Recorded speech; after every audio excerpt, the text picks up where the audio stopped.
Boa noite, irmãos. Que bom estarmos na casa do nosso Senhor, para que aqui mais uma vez possamos adorá-lo, aprender da vontade de Deus, os planos de Deus para a nossa vida, e que ao sabermos, após aprendermos, possamos pôr em prática. Porque um aprendizado só é válido se ele for posto em prática. Que adquirir conhecimentos sem pô-lo em prática é um pouco vazio, né? E quero também desejar uma boa noite aos irmãos que nos acompanham através do YouTube. Que o poder da palavra de Deus possa também encontrar os irmãos e possa fazer com que os irmãos também tomem decisões de transformação para as nossas vidas, para as suas vidas e para as nossas que estamos aqui também. O tema da mensagem de hoje é Criando Meninos. E é uma responsabilidade muito grande, não é? É uma responsabilidade muito grande. Há alguns educadores aqui, né? E mesmo aqueles que ainda não têm filhos, já exercem uma certa influência sobre outros colegas, né? Eu vejo o Andrews está aqui, exerce uma boa influência na vida dos colegas ali, os mais novos. E isso também é muito importante, não é? E eu quero fazer uma pergunta para os irmãos. Eu gosto sempre de começar com perguntas porque faz a gente refletir um pouquinho. E hoje eu passei o dia trabalhando com um rapaz que ele vai ser pai. A gente chama ele de Chico, mas o nome dele não é Chico, é Ciderlan.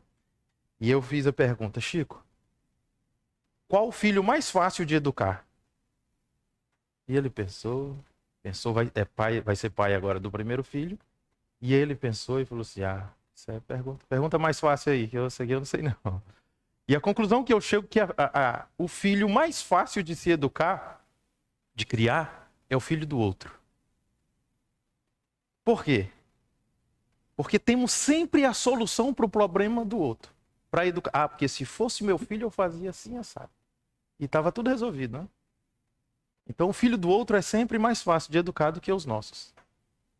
E é uma pergunta que eu me faço, também me fiz. E é a pergunta que eu trago também para vocês. Agora, um filho vem pronto? O tema diz, criando meninos. Um filho vem pronto?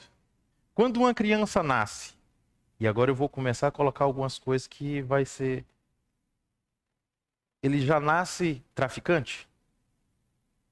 Quando um filho nasce, ele já nasce um ladrão? Quando uma criança nasce, ele nasce sabendo ler? Sendo médico? Sabendo conduzir, talvez? Não.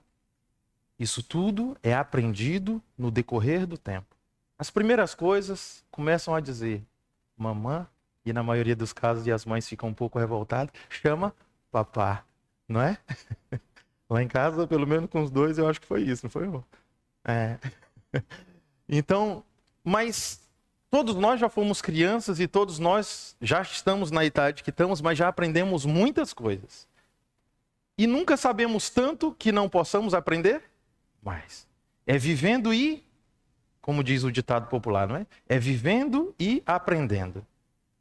E o texto que nós vamos basear é um texto que outro dia eu até fiz uma meditação aqui, a pedido da Bia. É Salmo 127, verso 3, que é conhecido, acredito que por todos nós. É um texto muito conhecido e vamos abrir esse texto bíblico agora e vamos ler dizendo o seguinte: os filhos são heranças do Senhor, uma recompensa que Ele dá. Os filhos são o quê? Uma herança nós recebemos de quem? Do Pai. O que fazemos para merecer uma herança? Nada. É algo que vem do Pai. Uma herança material, nós iremos herdar aquilo que os nossos pais tinham. Ou os nossos pais têm, um dia nós iremos herdar. Herança do Senhor são os filhos. Os nossos filhos pertencem a quem? Ao Senhor. Os nossos filhos pertencem a Deus. Então é preciso que tenhamos sempre isso muito em mente e que não esqueçamos disso nunca. Os nossos filhos, antes de ser nossos, eles são de Deus. Então, quando nós pensamos partimos desse ponto, que os filhos, não há criança que nasce pronta, e que os filhos, que as crianças, que os filhos são a herança do Senhor, e que nós recebemos de Deus, e que um dia nós temos a missão de entregar de volta, apresentá-los. Nós cristãos cremos nisso, não é? Que temos que apresentar os nossos filhos a Deus, ao Senhor. E eu gostaria que os irmãos repetissem comigo. Cada filho... Caleb, aquela frase, aquelas palavras, e o Caleb vai projetar aqui. Eu vou dizer, cada filho é uma herança. Cada filho é uma promessa. Cada filho é uma missão. Cada filho é uma flecha. E cada filho é uma ovelha. Vamos agora trabalhar na herança. A herança. Já percebemos aqui que a herança, isso nós recebemos de Deus. E agora nós temos que fazer jus àquilo. Não podemos desperdiçar.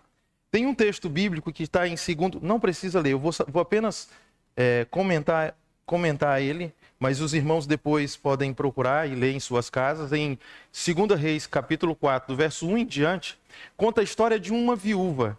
Uma viúva que tinha 2 filhos e que, depois que ela ficou viúva, veio ali os credores. Alguns dos irmãos conhecem essa história.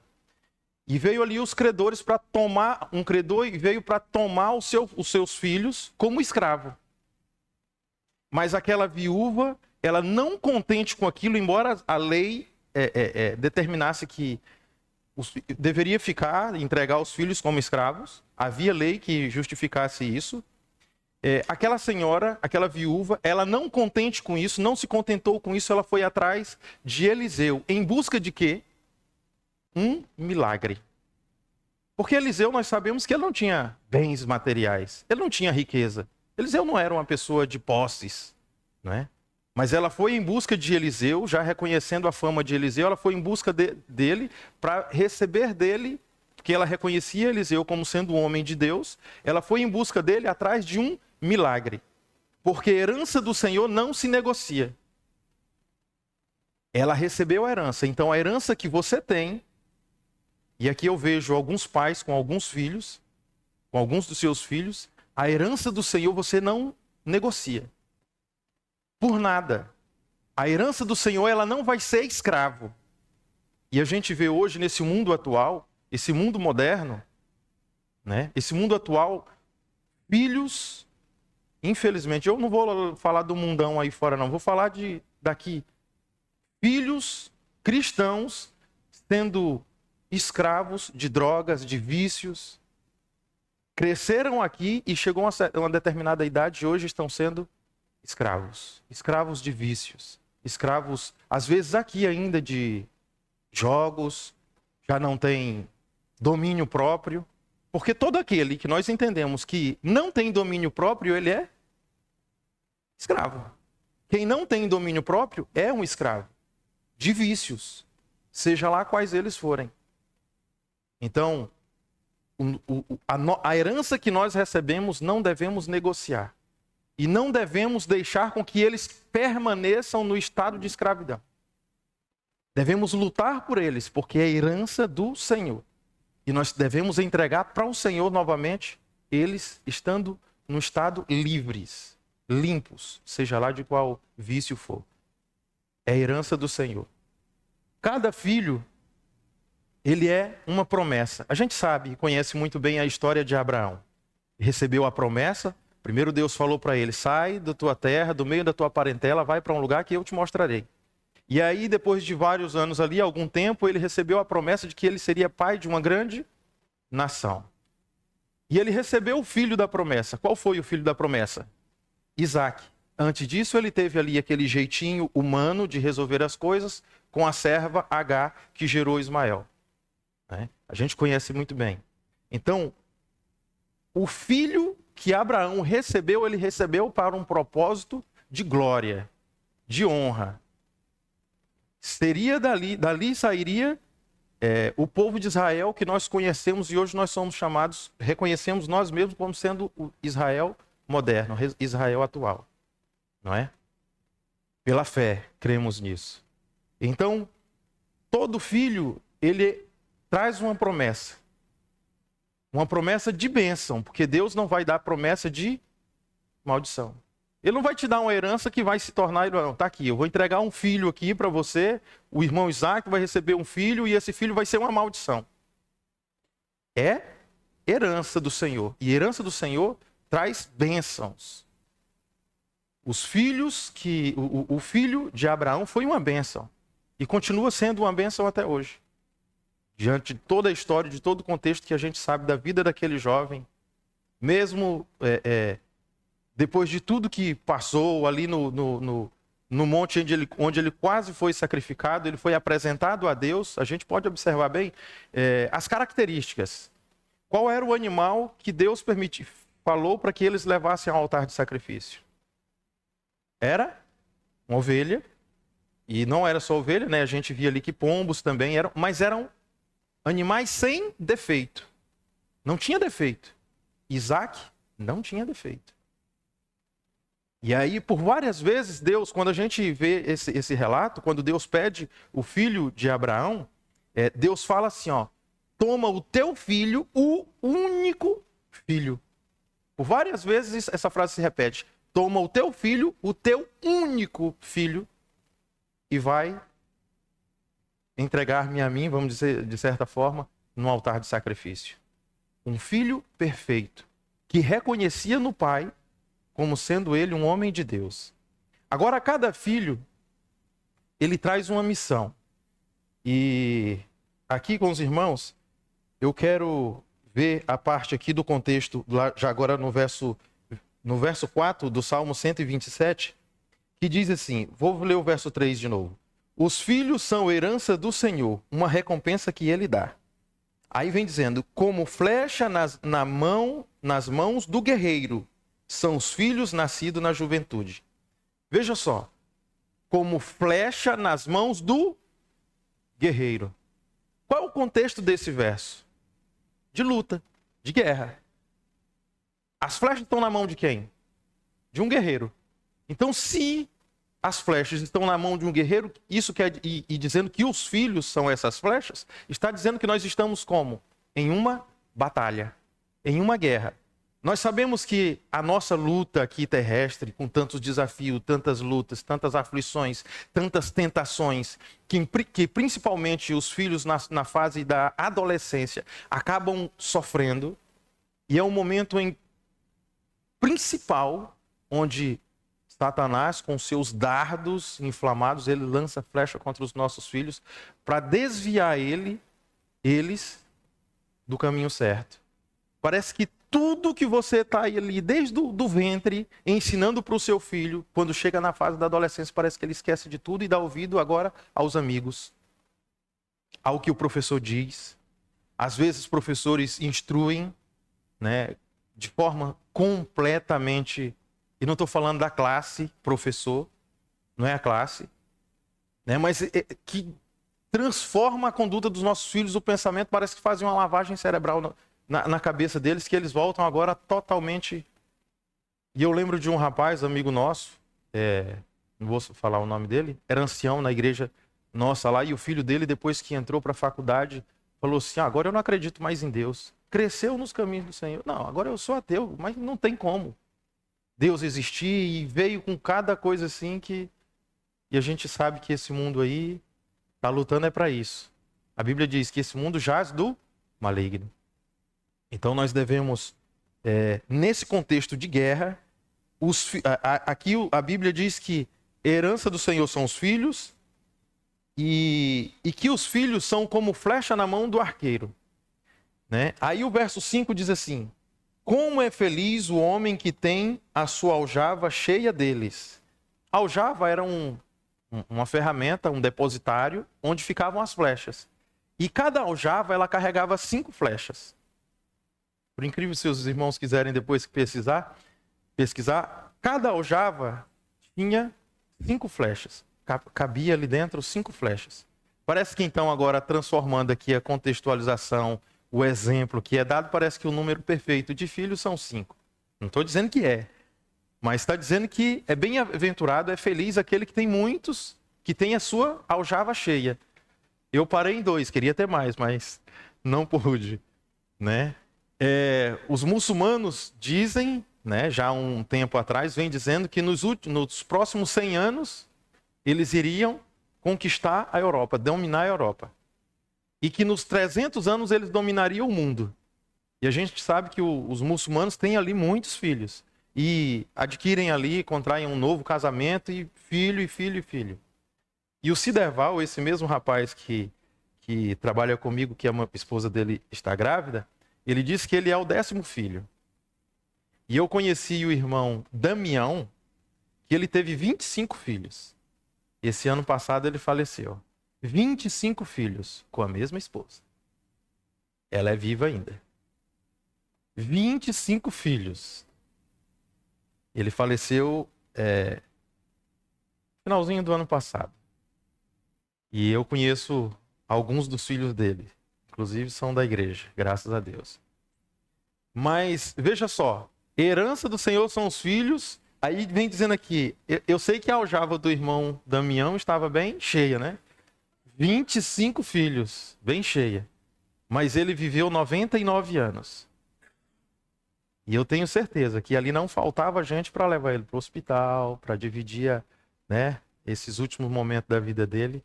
Ele era muito bem cuidado até pelos irmãos da igreja, né? E então todo filho é como uma flecha. E agora na missão ali, eu quero ainda frisar um ponto. O relógio está funcionando certinho? Tá.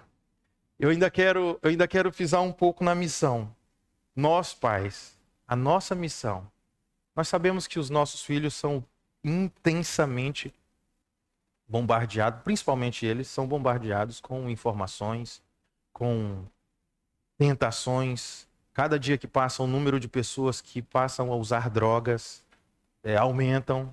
Quantas e quantas crianças estão entrando prematuramente, tendo a sua vida sexual ativa cada vez mais com menor idade. Mães grávidas aí 10, 9 anos. Outro dia eu vi um caso de uma criança de 9 anos de idade, gerando já né? Então a gente vê assim, essas dificuldades, e hoje é muito comum. A gente vê nas televisões, nos jornais, em redes sociais, em podcast, em tudo enquanto, falando assim, as coisas mais comuns que se tornaram o pai permitir que o namorado da filha de 10 anos de idade, 11 anos de idade, vá dormir na casa dele com a filha. Abrindo as portas. Eu lembro de um tempo, já há muitos anos atrás, no ano de 97, um amigo da minha família que reclamou com o filho porque o filho levou a namorada para dormir na casa dele. E aí o pai, já era tarde da noite, o pai já estava dormindo. E aí ele foi reclamar com o filho no outro dia. O filho se zangou, pegou um pedaço de pau, acertou na cabeça do pai e o pai veio a óbito. Por causa de uma desobediência que o pai não aceitava aquilo, né? Então o filho ali matou o pai. E está ficando cada vez mais difícil. As coisas mais terríveis estão se tornando muito comum. Muito comum. As inversões de valores, o certo é errado, o errado é certo. Isso tudo também tem que nos dizer uma coisa. Graças a Deus, o fim está chegando. Estamos nos últimos momentos.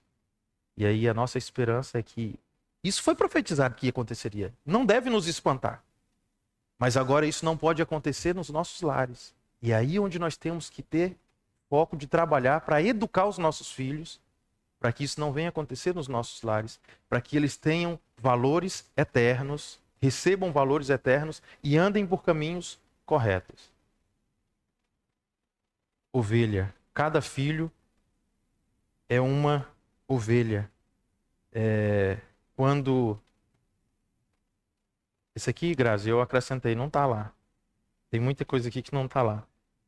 E quando minha esposa ficou grávida, eu fui ordenado pastor.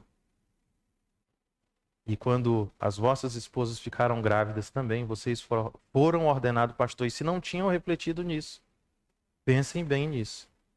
De um pequeno rebanho. Um rebanho chamado família.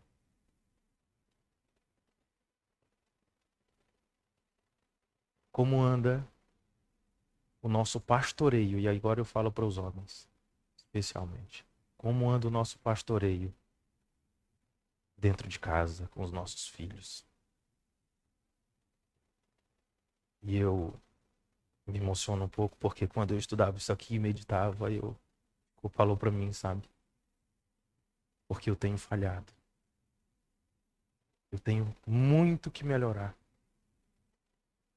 Por mais que seja ali um tanto presente, mas eu tenho muito que melhorar. E é preciso eu reconhecer isso, porque quem não reconhece que precisa melhorar, que precisa mudar, não muda. Então, eu preciso mudar. Eu preciso melhorar. Para que a gente possa entender bem esse aspecto de pastor, de família, de responsabilidade. É preciso que entendamos muito o serviço de um pastor. E nós conhecemos o texto que acredito que quase todos aqui saibam de cor. Mas eu vou fazer questão de ler Salmo 23. Salmo 23, ele diz assim, e agora eu quero colocar aqui no contexto familiar. Porque lá em João, no capítulo 10, no verso 14 a 18, diz que Jesus é o bom pastor e que o bom pastor pelas suas ovelhas dá a vida. O bom pastor dá a vida pelas suas ovelhas. E agora eu quero ler, não sei se os irmãos já tinham contextualizado o Salmo 23 como se tratando aqui algo pequeno e de ver a posição de você ser o bom pastor, de você ser esse pastor. E diz, o Senhor é o meu pastor, de nada terei falta. Em verdes pastos me faz repousar e conduz às águas tranquilas.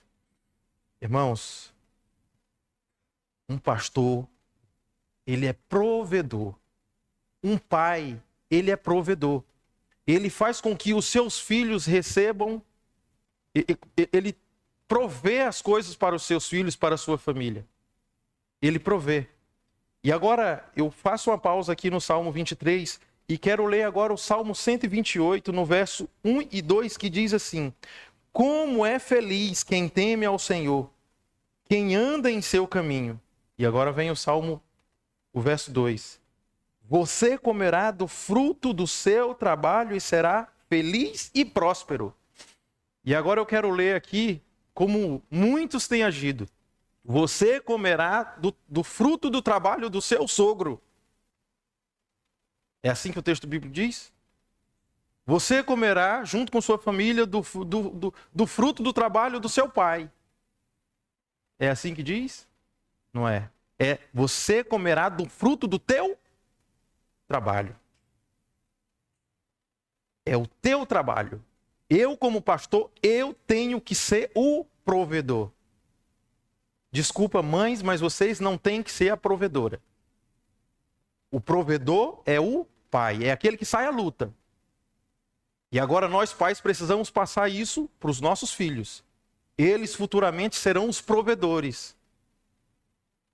E se a gente não passar isso para eles, sabe o que vai acontecer? O que está acontecendo, que é muito comum hoje. Eu vou pôr uma aspa aqui, no sentido de que tem crianças de 40 anos de idade que não larga a casa dos pais. Sabe por quê? Sabe por quê? Porque não querem ter responsabilidade. Tem bebês de 50 anos de idade que a mãe e o pai têm que fazer tudo. E você, moça, jovem, solteira, alguém pode dizer assim, mas Ele é um gatinho. Ele não gosta de trabalhar não, mas ele é um gatinho. E aí, como eu vi um dia desse alguém dizendo assim, ele faz, só não dá é glória, mas ele faz miau. Mas não trabalha. Ah, irmão, antes, mas talvez depois começa a trabalhar, né? Vai trabalhar não. Pode ter certeza que não vai não. Não, meu amor, vai lá, eu te incentivo. Vai ser aquele que vai estar incentivando tanto. Precisamos ser provedores e ensinar os nossos filhos a também ser provedor. Isso não é machismo, não é não. É seguir as orientações bíblicas, porque a Bíblia está dizendo aqui, ó, você comerá do fruto do seu trabalho e será feliz. Olha, que alegria que traz o trabalho. Eu trabalho desde muito novinho. Meu pai ficou deficiente, eu tinha 12 anos de idade. E teve um período na minha casa que só eu estava trabalhando. Eu tinha 12 anos e meio de idade. Nós éramos 6. Todo mundo comeu. Eu ia fazer o que fosse. O que fosse. Mas ia fazer. Porque nós precisamos, homens, precisamos ensinar isso aos nossos filhos. Outro dia, há um ano atrás aí, o Ian estava me perguntando, papai, que dia que vai ter lá um trabalhinho lá, que nas minhas férias eu tô querendo trabalhar, para eu pagar o meu ACNAC. E é caro, né? E é caro, né? E aí quem tem 3 filhos, 2 filhos, já pensa assim, epa, tem que pagar de 2. É sempre levar qualquer coisa, ainda mais o transporte, o seguro, não sei o quê, os ingredientes que faltam do uniforme. É caro. Mas nós precisamos ensiná-los a trabalhar. E aí a mocinha que já está aqui, jovem, a rapariga que está aqui, já pensando daqui a pouco, procure alguém que trabalhe. Porque se ele não for atento a isso, se o texto bíblico diz que aquele que come do fruto do seu trabalho será feliz e próspero, o que come do trabalho do outro vai vir infelicidade. É o oposto. É infelicidade. Aí depois vai ficar igual aquele amigo meu que dizia assim, aquela amiga, não, se não der certo, separa. Com 60 dias, separou. Mas pronto, vamos lá. São responsabilidades que nós temos. Isso é missão. É missão nossa de pais ensinar os nossos filhos. E das mães ensinar as filhas. Ensinar. E alguém pode dizer assim, ah, mas a minha filha é um problema. O meu filho é um problema. Não é não. Ele é herança do Senhor. Ele é bênção. Não é um problema. O problema é a fase que ele está passando, ou ela está passando. E não desista dele ou dela. Não desista. Não deixe ela ou ele ficar sendo escravo do vício, das companhias, da influência. E outra coisa sobre a influência, que às vezes a gente sempre pensa assim, ah, mas ele é muito influenciado de má forma pelos colegas da escola, ou pelo isso ou pelo aquilo. E às vezes a gente não pensa assim. Às vezes a gente pensa que o problema sempre vem de lá para cá. E a gente não pensa, talvez o que está sendo a péssima influência para os colegas lá é o meu filho ou a minha filha. E se é ela que é a péssima influência, ou ele é que é a péssima influência, eu tenho que, não posso desistir. Eu tenho que orar, mas por ele e com ele. Por ele e com ele. Por ela e com ela, para que essa situação possa ser revertida. Porque pela graça de Deus será. Pela graça de Deus será, porque os nossos filhos são herança. E estão aqui na terra para ser bênção. Cidadãos dos céus, vivendo temporariamente aqui nessa terra, mas vão ser cidadãos dos céus. Para a honra e glória de Deus. E agora, pensando ainda no ponto das ovelhas, que cada filho é uma ovelha. E se tratando, agora a gente volta lá novamente no Salmo 23. E alguém pode dizer, o que eu tenho que prover é apenas o material. E lá em casa não falta o que comer, e estão bem vestidos, e tem sapato, e vão para a escola, e vão passear, e vão para todos os acampamentos. Pronto, estou cumprindo minha tarefa. E há quem pense assim. cruza os braços e diz assim: estou satisfeito. Mas será só isso? Isso é quando se trata em pastos verdejantes. Guia-me pelas veredas da justiça. Veja só o que diz o verso 3. Restaura-me o vigor. Agora continua. Guia-me nas veredas da justiça, por amor do seu nome. Temos nós guiado os nossos filhos no caminho da justiça, ensinando para eles o caminho da justiça, da retidão, do que é certo, do que é errado, mas não mostrando para eles na prática o que é errado, mas mostrando na prática o que é certo, o que é justo, o que é bom. Estamos fazendo isso? Porque um pastor não cuida apenas do que as ovelhas vão comer. Não é só o que elas vão comer, o que elas vão vestir, se tratando dos nossos filhos, do nosso lar, do nosso pequeno rebanho. Não é somente o que eles vão vestir, o que vão comer, onde se vão ter um teto para morar, para dormir, descansar. Não é só isso. Mas também nos aspectos materiais, aspectos emocionais e aspectos espirituais. Uma ovelha precisa de 3 coisas. E agora eu quero fazendo aqui a analogia com a família. Nós, seres humanos, nossos filhos precisam se desenvolver para o lado material, lado emocional e o aspecto também espiritual. Estamos nós sendo provedores desses 3 aspectos também? Não é difícil a gente ver casos e casos e casos de adolescentes, de crianças agora se suicidando. E eu lembro de um caso que aconteceu no Brasil, já não faz tanto tempo. 2 jovens, adolescentes, um pegou uma arma, na verdade tudo que eles pegaram foram armas.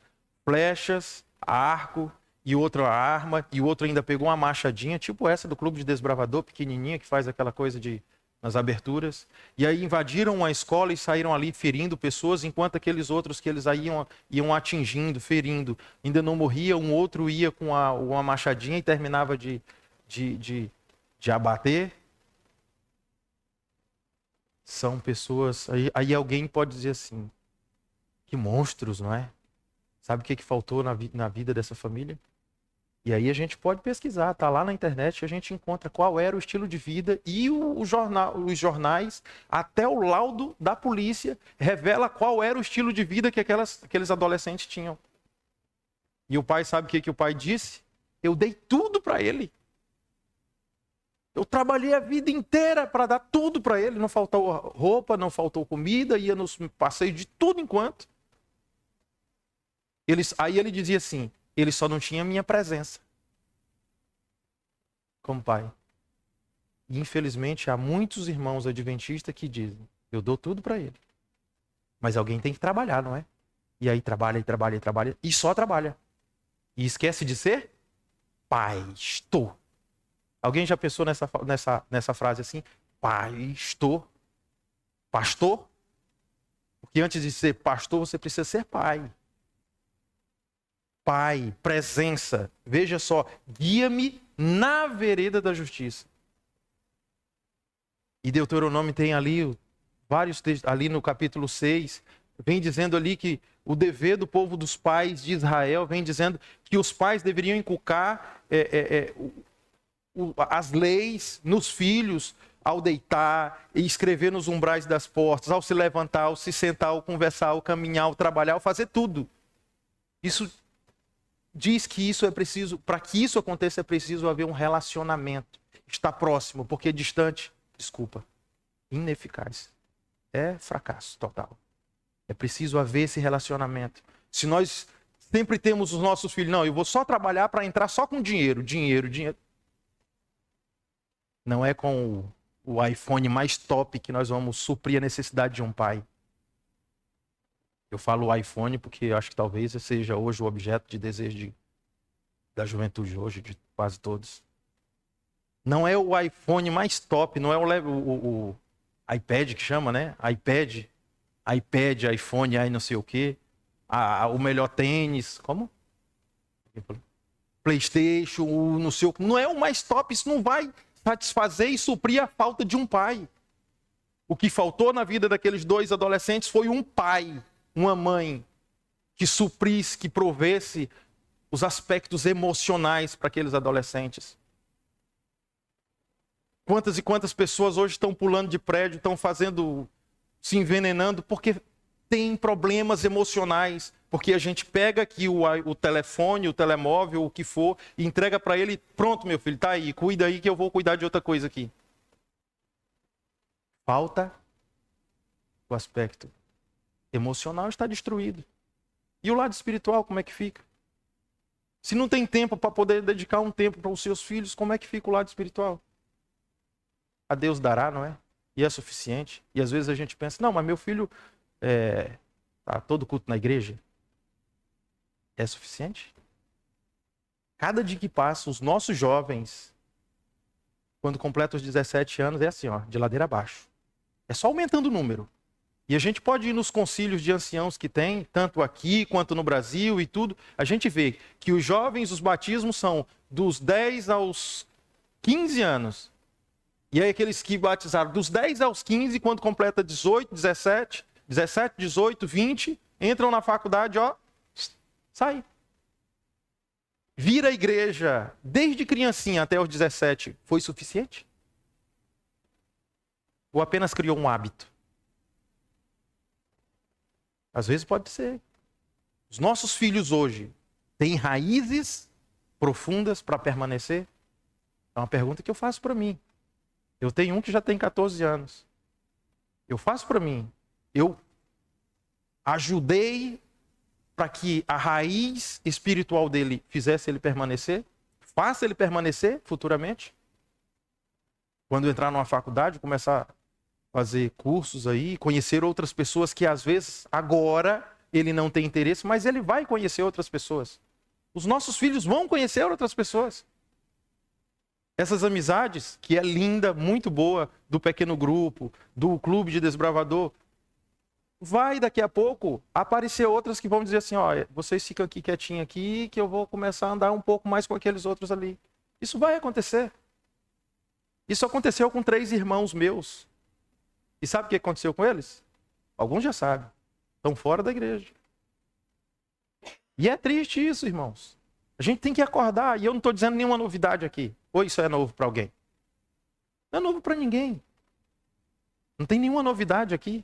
De verdade. Não tem novidade, nós sabemos disso. Agora, é preciso ação. Que se nós não gastar tempo com eles agora, de fazer com que eles se desenvolvam esses 3 aspectos, material, emocional e espiritual, daqui a pouco nós vamos estar chorando, pedindo aqui oração. Irmãos, orem, porque o meu filho está... Vocês sabem, conheceu, entrou na faculdade, começou a fazer isso e aquilo, e aí... Vamos cuidar. E isso é grave. Não é brincadeira. Não é brincadeira.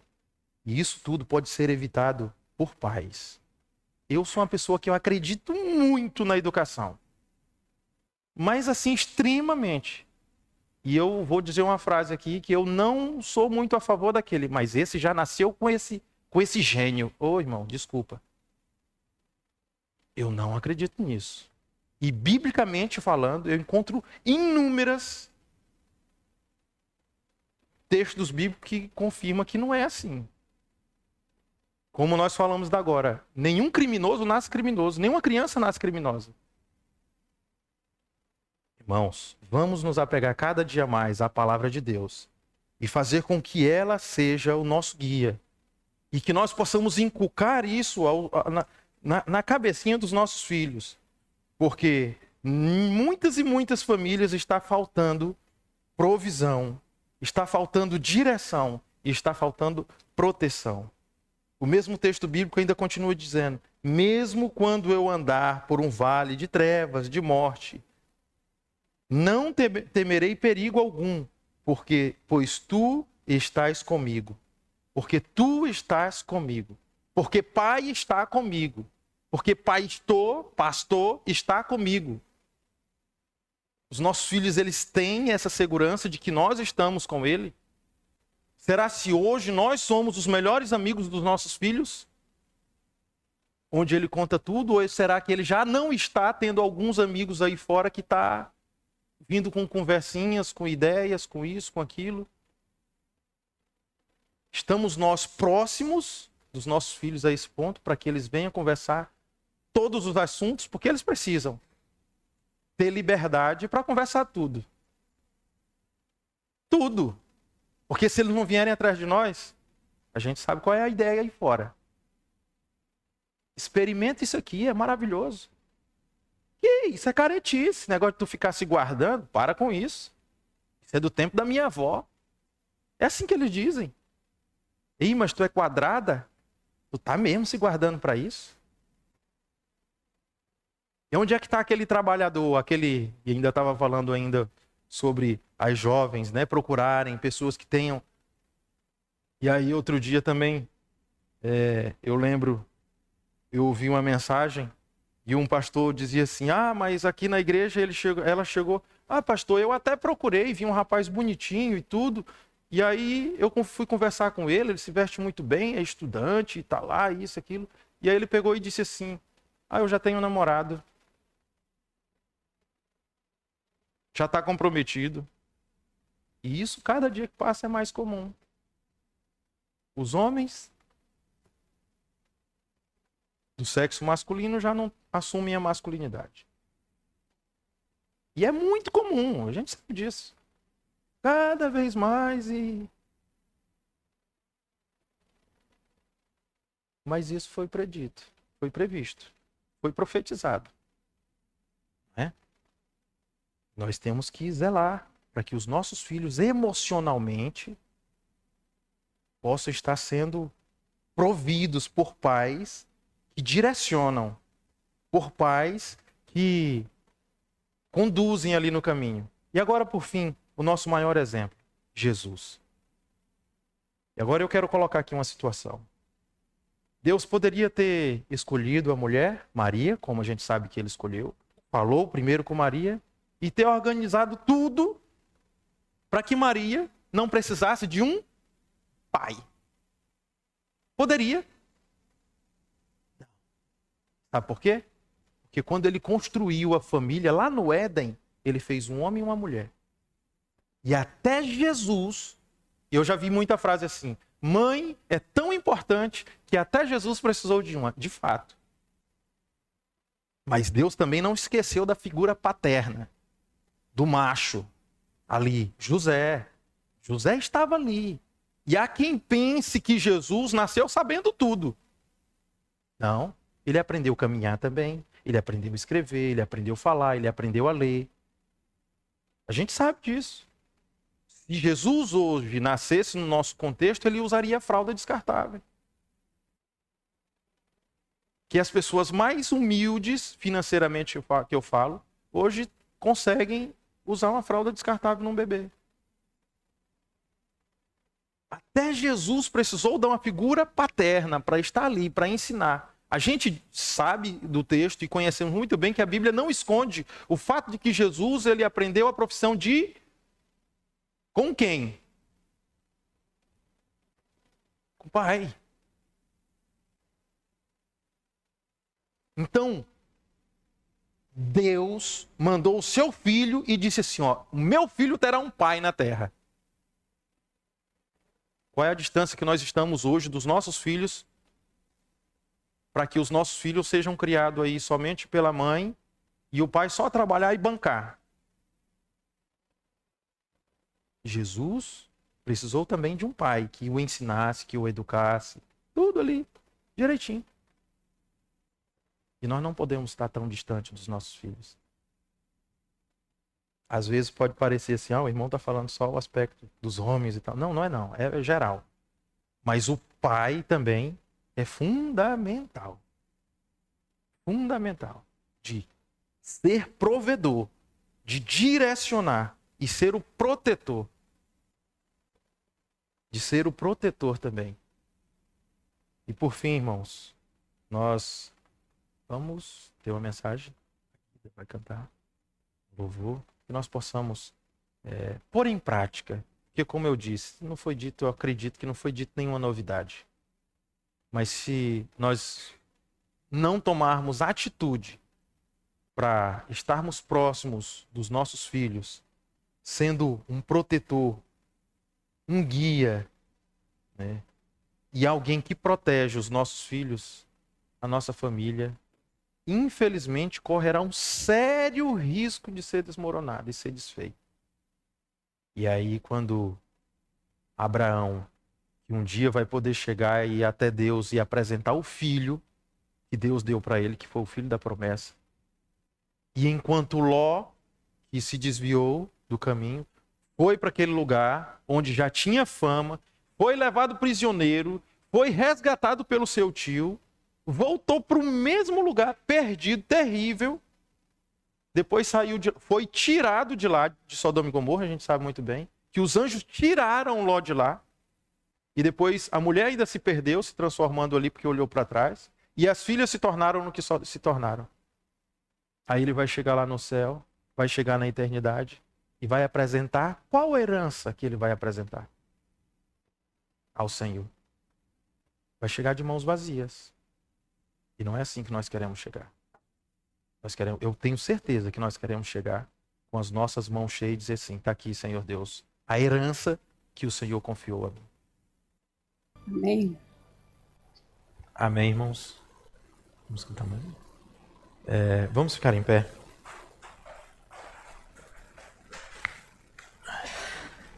E o texto bíblico de Efésios, o último, prometo. Para concluir, diz assim: pais, não irritem os seus filhos. Antes, crie-nos segundo a instrução e o conselho do Senhor. Que possamos buscar sabedoria do Senhor. Porque eu tenho certeza, como a irmã cantou, para Ele nada é impossível. Filhos se perdem porque falta-lhes a provisão, a direção e a proteção. Falta o provedor, falta quem os dirija e falta quem os proteja. É por isso que os filhos se perdem. Que isso não falte nos nossos lares. Oremos. Querido Santo Deus, Pai que estás nos céus, nós te agradecemos, Senhor, porque a Tua palavra, ela é eficaz. Nós te agradecemos porque dentro da Tua palavra encontramos as formas corretas de procedermos em todos os aspectos da nossa vida. E em Tua palavra nos ensina a ser pais, provedores, direcionadores e protetores. Queremos ser, Senhor, isso para os nossos filhos. E que para o dia da Tua vinda, Senhor Jesus, que nós possamos entregar essa herança que recebemos de Ti. Porque antes dos nossos filhos ser nosso, ele já é seu. Nós queremos entregar em Tuas mãos, mesmo agora, e que aqui eles possam ser preparados para serem cidadãos dos céus. Abençoe o nosso lar. Venha estar conosco, nos dando sabedoria para educá-los nos Teus caminhos. São as bênçãos que nós pedimos em nome de Jesus. Amém.